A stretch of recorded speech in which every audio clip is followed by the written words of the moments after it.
When you think gamer, a very specific image probably comes to mind. Race car style gaming chairs, 13-year-old boys streaming Fortnite, drinking Mountain Dew and Doritos. And granted, these are all stereotypes, but for a while on Twitch and YouTube, it really seemed like that's all there was to the gaming community. It wasn't exactly known for being the most friendly group either. Gamer girls were pretty few and far between, and those that were popular often had kind of a one of the boys vibe, while still, of course, being very conventionally attractive. There's nothing wrong with that, but how did we get from there to here? Cozy gaming is bigger than ever, with creators like Cozy K, Liz the Lass, a casual gamer, really redefining what it means to be a gamer girl. This gamer girl is more calming, aesthetic, feminine, even, often crossing over with lifestyle content. This gamer girl image is less sexualized, less competitive, and seems to be genuinely targeted towards women looking for community. So, where did this change come from? Why did it happen? And what does it mean for gaming and also online communities as a whole? Is it just a trend or is this genuine change? And what's next? Let's dive in.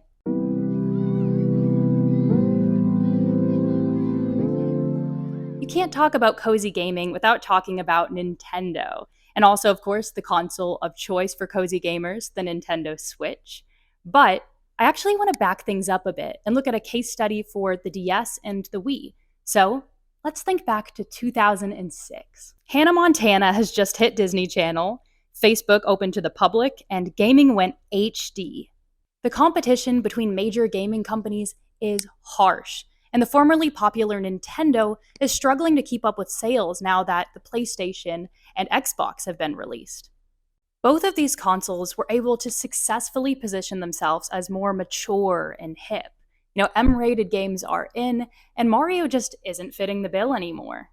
Companies often look at their industry with something called a competitive analysis. So I'm going to be dusting off my business degree for this one.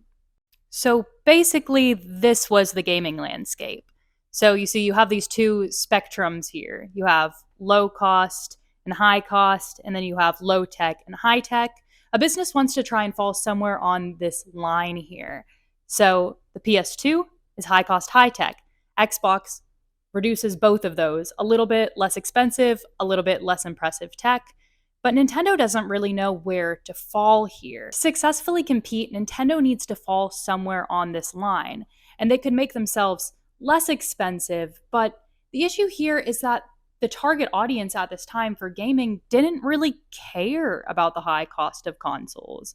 I mean, have you ever seen a 30-year-old's gaming den or modded PC? So Nintendo made a choice that changed the course of gaming. They decided instead to target those that were underserved by gaming at the time. That included women, kids, elderly, families.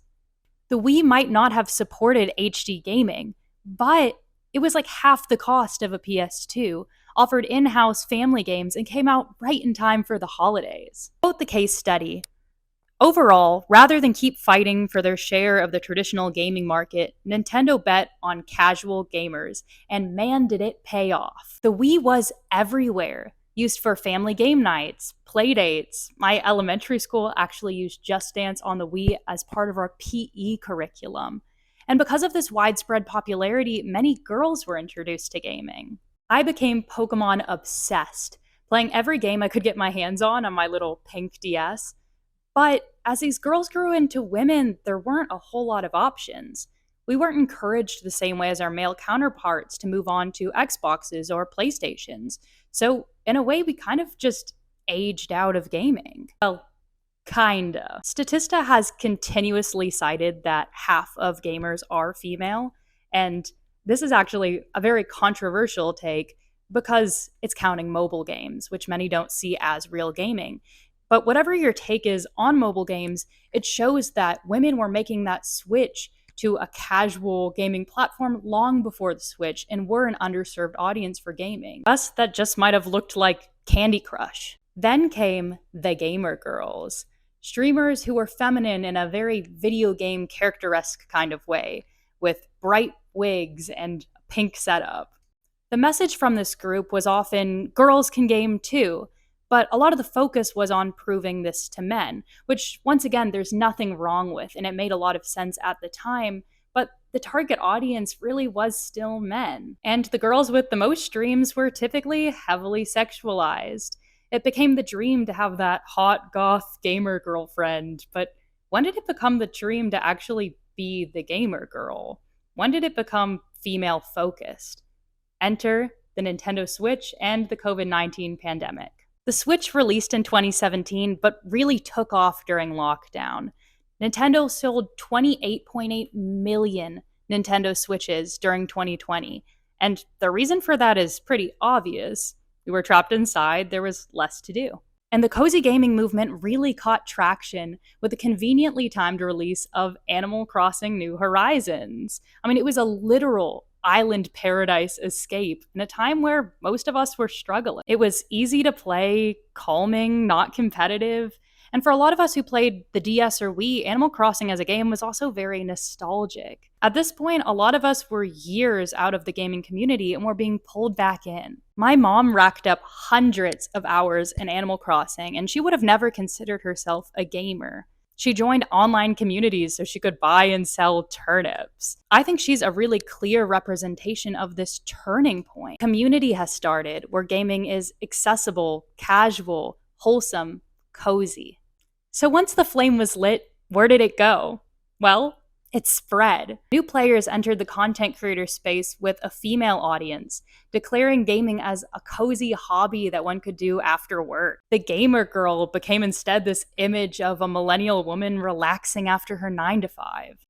People naturally drifted to other life and farming simulation games like Stardew Valley. And with that, a lot of the focus shifted to indie developers who had been working on these non-traditional games. Since these titles were smaller, the developers often also listened to their community more. What could have been a 2020 trend like banana bread baking became solidified as something more. That flame was reignited, and for the first time, these audiences were actually being served with games. And my guess is that this will continue to grow as non-traditional casual gamers are able to find community and are empowered to get to play these games. I'm excited to talk more about gaming and other cozy trends in the future here at the Cozy Chaotic. But until then, you can help me out by liking, subscribing, commenting, watching my other content, and I'll see you soon.